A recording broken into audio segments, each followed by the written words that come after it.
Ya harus tidak lah Pak, nggak ada lagi ini ceritanya.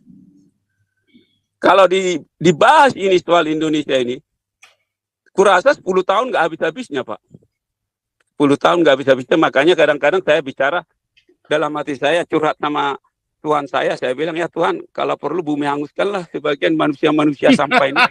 Tadi sama Betul Pak, betul, karena Melayat, itu Pak, melayat. yang disianjur Tenanglah kau, sabarlah kau.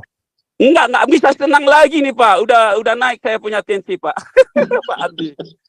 Saya udah naik karena kasihan juga kita kan, kasihan juga orang Kristen ini, Pak Paul Chang di DPO, Pak Saifuddin Ibrahim di DPO.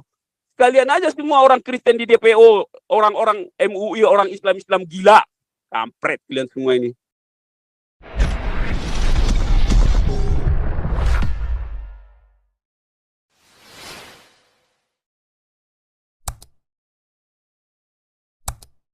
Dalam bentuk apapun. Luar Terima kasih biasa. Pak. Ya.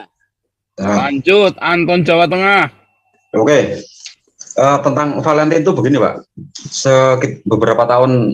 beberapa puluh tahun lalu kan Habib Rizik pernah ceramah di depan umatnya bilang begini, bagi hari raya yang bukan milik Islam itu umat Islam haram untuk merayakannya. Nah, lalu orang-orang yang dengar itu kayak wali kota Depok, pemimpin Depok yang kemarin tuh bikin surat petisi begitu itu terpapar dengan ceramahnya Habib Rizik gitu. Padahal di zaman Pak Soeharto ketika berkuasa kan nggak ada orang kayak Habib Rizik itu berani ceramah sampai seperti itu. Setelah Soeharto lengser, FPI yang dikomandoi Habib Rizik berani merusak-rusak tempat biliar waktu itu kan dipertontonkan di media. Kita ngelihatnya waduh ngeri ya. Nah gini aja, satu-satunya jalan biar hari Valentine bisa dirayakan lagi itu kepemimpinan kayak Presiden Soeharto itu diberlakukan lagi gitu. Entah siapa nanti yang jadi presidennya, bikin aja begitu. Kayak Pak Soeharto undang-undang subversif ya diberlakukan lagi. Nah, tanpa Indonesia ini perlu pecah gitu loh. Apakah kalau dengan begitu bisa ya Pak ya? Tanpa Indonesia pecah, bisa beres lagi seperti zaman Presiden Soeharto, asalkan undang-undang subversif itu diberlakukan lagi biar orang yang ceramahnya kayak si itu Habib Rizik itu besoknya itu bisa langsung dimasukin ke penjara gitu. Kayak tragedi Tanjung Priok itu kan berapa banyak ustadz-ustadz yang ditembak mati sama aparat kan.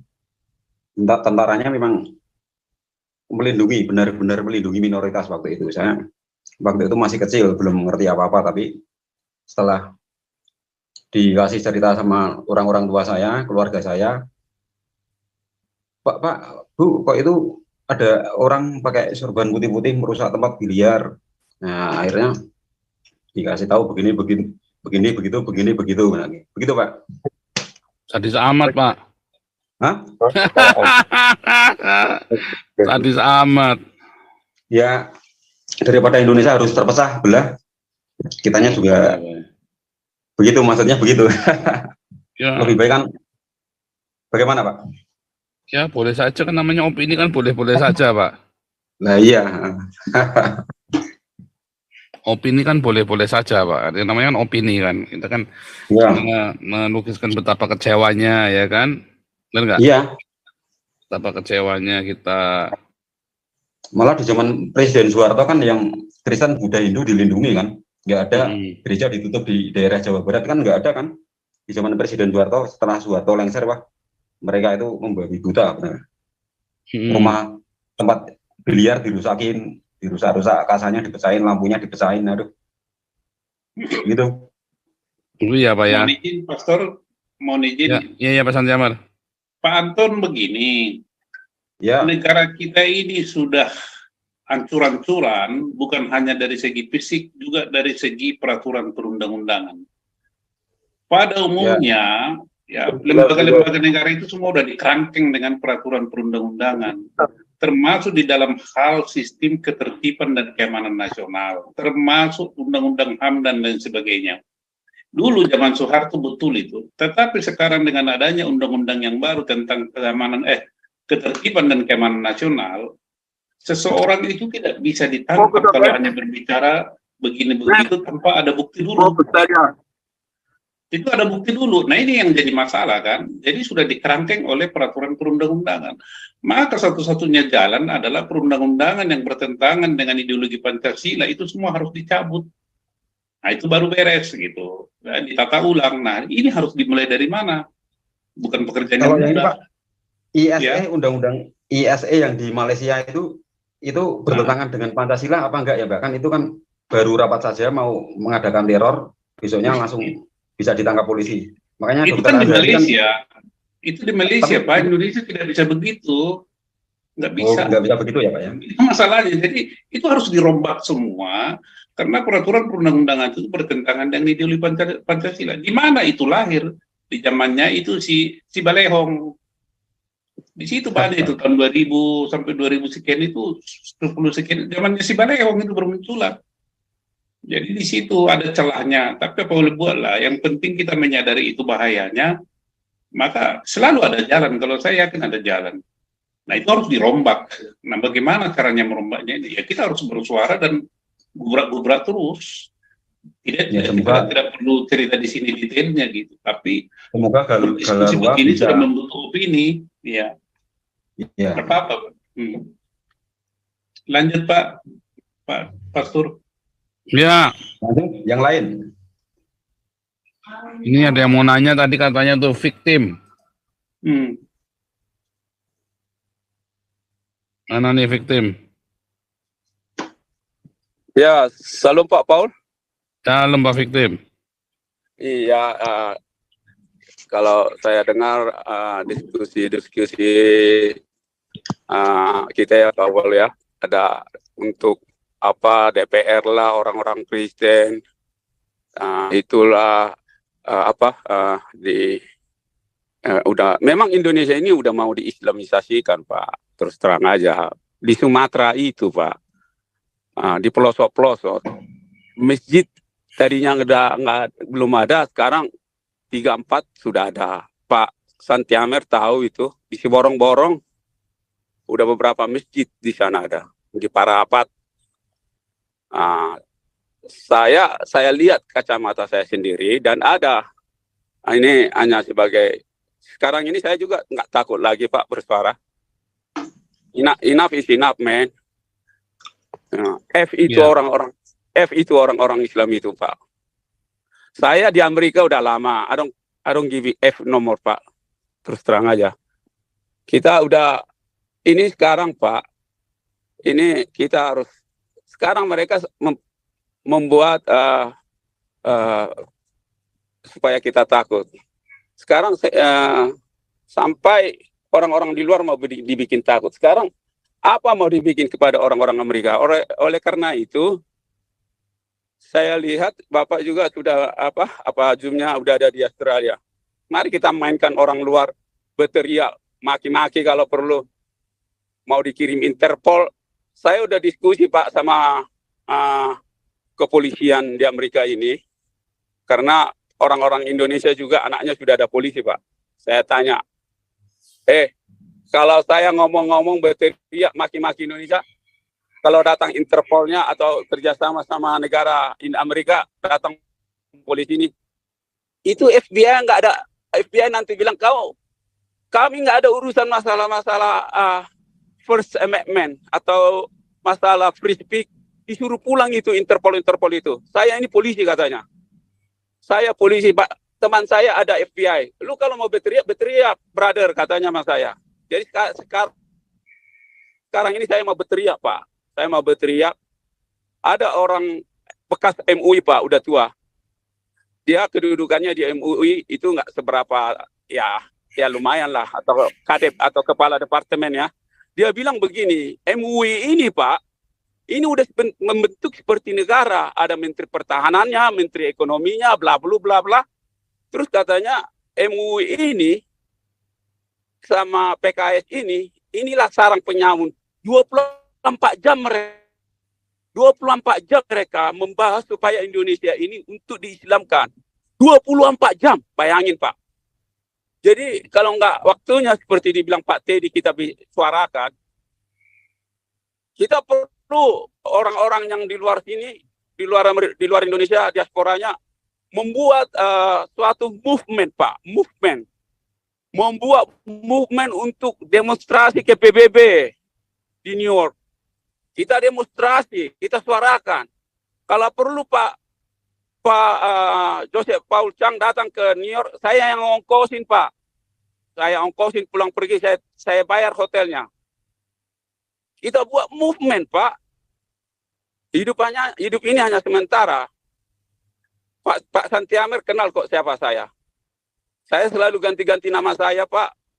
Karena saya masih sering ke Indonesia. Tapi datang ini polisi bilang, ngapain kau takut? Sikat aja. Kemungkinan akhir ujungnya nanti saya nggak mau pulang ke Indonesia lagi. I don't give a F about Indonesia, Pak. Terus terang aja. Sekarang Indonesia ini waktunya kita at least buat sesuatu. Seperti pernah dibilang Pak Beta Maluku, itu satelit di ujung sana. Tetapi pengaruhnya ke dunia ini bisa meliputi dunia ini. Begitulah kita buat, Pak, suara kita untuk Indonesia. Biar kita menjadi sedikit satelit, tetapi pengaruh kita F itu Indonesia, Pak. Terus terang aja. I don't give a F di Indonesia. Itu buat khususnya orang-orang Islam itu, Pak. Islam ini. Kalau dibikin jenis apapun pendekatan kepada Islam ini, udah rusak, Pak. Udah menganggap kita anak tiri, khususnya orang Kristen. Khususnya orang Kristen disiksa. Makanya yang selalu terjadi penindasan di Kristen. Kenapa nggak dibuat kepada orang-orang Buddha, Hindu yang lain? Karena terus terang aja, saya Pak terus terang aja, itu anggota DPR, anggota DPRD nggak bisa bicara. Yang di Manado orang apa udah di freeze itu, Pak, udah ditakutin semua melalui freeze mereka, strategi mereka. Yang perlu kita buat, Pak, sekarang ini kita bersatu, yang di luar ini, yang diaspora bersatu, menyuarakan. Kalau terjadi juga, Pak, korban untuk revolusi, kita siap, Pak, siap. Cukup penderitaan ini, Pak, cukup sekali. Kelewatan mereka. Dan juga itu, Pak, saya terus terang, Bapak Paul orang Tionghoa. Itu orang Tionghoa Indonesia itu yang kaya-kaya raya itu, Pak. Kalau dicek itu, Pak, 10 besar orang kaya Indonesia, jangankan kaya, di dunia juga termasuk mereka nomor 120 yang mempunyai duit 20 bilion yang punya rokok. Mereka juga kalau memperhatikan begini diam-diam aja, nggak tahu kenapa. Buka kacamata lah. Jangan menjadi, ya begitulah, Pak, harus ada. Kalau mereka nggak mau berbuat sesuatu, ya harus kita lah, Pak, nggak ada lagi ini ceritanya. Kalau dibahas ini soal Indonesia ini, kurasa 10 tahun nggak habis-habisnya, Pak. 10 tahun nggak habis-habisnya, makanya kadang-kadang saya bicara dalam hati saya, curhat sama Tuhan saya bilang, ya Tuhan, kalau perlu bumi hanguskanlah sebagian manusia-manusia sampai ini. Tadi sama, betul, Pak. Betul, karena terus terang, Pak, saya pernah kerja di satu perusahaan raksasa, Pak, dunia, Pak. Saya kasih tahu aja, UPS. Nah, itu UPS-nya, Pak, manajernya. Ceritanya saya kalau sebelum clock in masuk kerja harus 10 jam istirahat. Terus pendek cerita, saya hanya 15 menit, Pak. Dibentak saya. Kenapa lo ya? Kusti kata habis, Pak, itu manajernya. Ku bilang bawa saya ke kantor presiden White House. I don't give a F you. We just met in this company. F you, ku bilang. Dipanggil, Pak, manajer. Dia general manager, dipanggil manajer operasional, bla bla bla. Ada orang gila, orang Asia, bentak-bentak aku sama supervisor. Tolong bantu aku. Setelah dibawa ke kantornya, Pak, sesak napas. Maksud saya kalau dibilang kupecat kau, langsung kolaps saya, Pak, di floor itu. Biar kusu company itu. Pendek cerita, ya kita juga, karena maksud saya, Pak, karena di Indonesia, kita bikin akal-akal juga. Kadang-kadang habis akal, saya serahkan kepada Tuhan, jadinya curhat saya. Ya, Tuhan, ini Indonesia ini, orang Islam ini udah kelewatan, Tuhan. Bumi hanguskanlah. Ini Pak, terus terang udah 2 tahun saya minta sama Tuhan supaya orang-orang Islam ini di bumi hanguskan.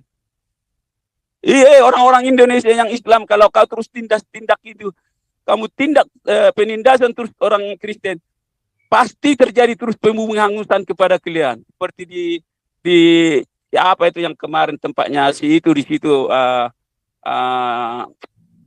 di Cipayung ya Pak, yang kemarin gempa itu tanah longsor,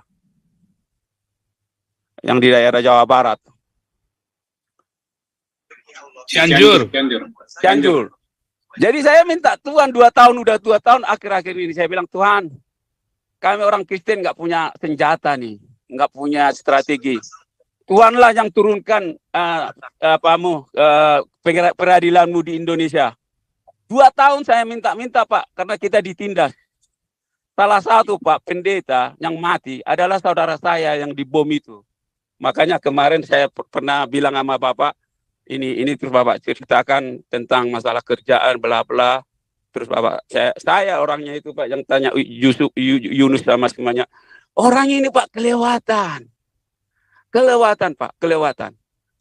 Banyak yang dibunuh. Jadi saya pribadi Pak, saya bagi dari orang victim dan yang di Amerika ini, mari kita yang di luar Indonesia berteriak sehabis-habisnya. Kalau kita lagi tidur di sebelah kita, dibunuh kita sama mereka ini melalui dari ekonomi Pak. Saya sharing sedikit lagi Pak. Di Sumatera nggak pernah saya lihat ada restoran restoran Islam. Dulu itu ada Pak Minangkabau, Padang, kita udah tahu itu makanan halal. Tapi sekarang udah mereka ini menunjukkan mukanya belak-belakan. Sampai mereka ini nggak pakai celana dalam, pakai BH lagi. Langsung dibikin Pak rumah makan Islam. Terus saya bilang teman-teman saya di Sumatera, di pelosok-pelosoknya, coba bikin kalian dulu rumah makan Kristen. Jangan pakai lapo-lapo lagi, aku bilang. Ganti ini rumah makan lapo, ku kasih ganti ceknya, berapa ceknya, bikin rumah makan Kristen. Ini orang ini udah gila, saya bilang. Saya juga doktrinisasi orang-orang Sumatera sana. Hati-hati dengan khilafah. Saya pasang badan juga untuk hati-hati kepada aparatur orang-orang. Karena seperti dibilang Pak Tobing, ini angkatan ini berpakaian hijau, berpakaian merah. Ini kan udah gila. Dia angkatan seharusnya harus netral, menetralisasikan Pancasila dan massa. Jangan dia, pantasan saya lihat kalau di TV itu Pak, polisi-polisi sama mayoritas polisi sama angkatan darat, kepalanya, jidaknya udah hitam-hitam. Aduh, apa-apaan ini saya bilang. Iya kan, berarti benar itu. Udah puluhan tahun orang ini mau menguasai Indonesia itu. Udah, kalau kanker Pak, udah stage 4 ini Pak. Jadi kalau boleh, ya hanya itu aja Pak yang bisa saya share. Saya berdoa terus kepada Tuhan saya curhat kepada Tuhan saya biar di bumi hanguskan ini orang-orang yang mau menghancurkan Indonesia, yang mau mengislamkan Indonesia. Kenapa sih kalian Islam ini mau mengislamkan Indonesia? Mau kalian manakan itu Buddha, Hindu, Kristen? Islam. Tenanglah Bapak. Tsunami sama gempa bumi akan datang tuh Indonesia. Itu Pak. Melayat. Yang di Cianjur. Tenanglah kau, sabarlah kau. Enggak bisa tenang lagi nih Pak. Udah naik saya punya tensi Pak. Pak Adi. Saya udah naik karena kasihan juga kita kan, kasihan juga orang Kristen ini, Pak Paul Chang di DPO, Pak Saifuddin Ibrahim di DPO. Kalian aja semua orang Kristen di DPO, orang-orang MUI, orang Islam gila. Kampret kalian semua ini. Semua mau di DPO. Yang di depan matanya si Abdul Somad nggak ditangkap. Si Habib Rizik kan itu masalah COVID, Pak. Siapa lagi? Itu kemarin ada lagi ustadznya. Ini minuman, ini haram. Minuman karena ada minuman itu yang dibuat si Habib Kribo baru berapa hari yang lalu saya tonton YouTube-nya Habib Kribo. Itu minuman juga dibikin haram, halal. Aduh. Tapi kalau titiknya menghamilin, memperkosa apa, nggak haram itu. Halal itu titiknya itu. Kalau kencing onta gimana? Halal itu.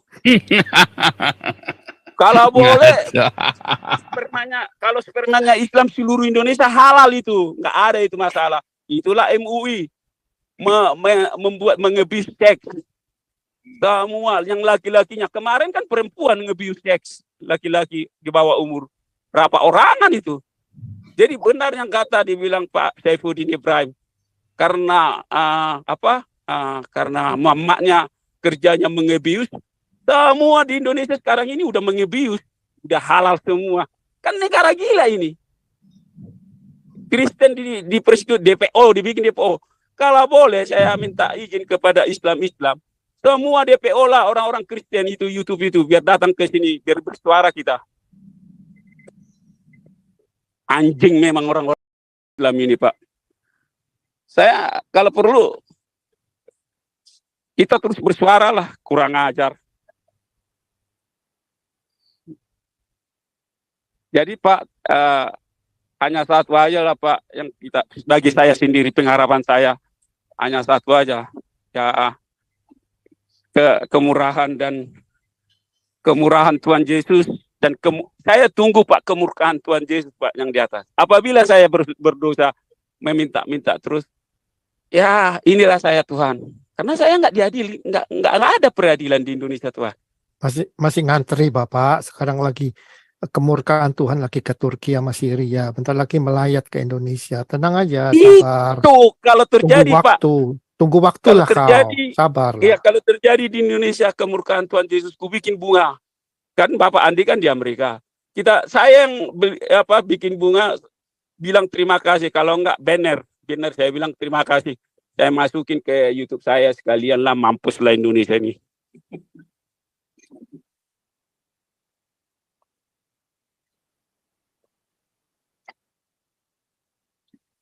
Luar biasa. Lanjut.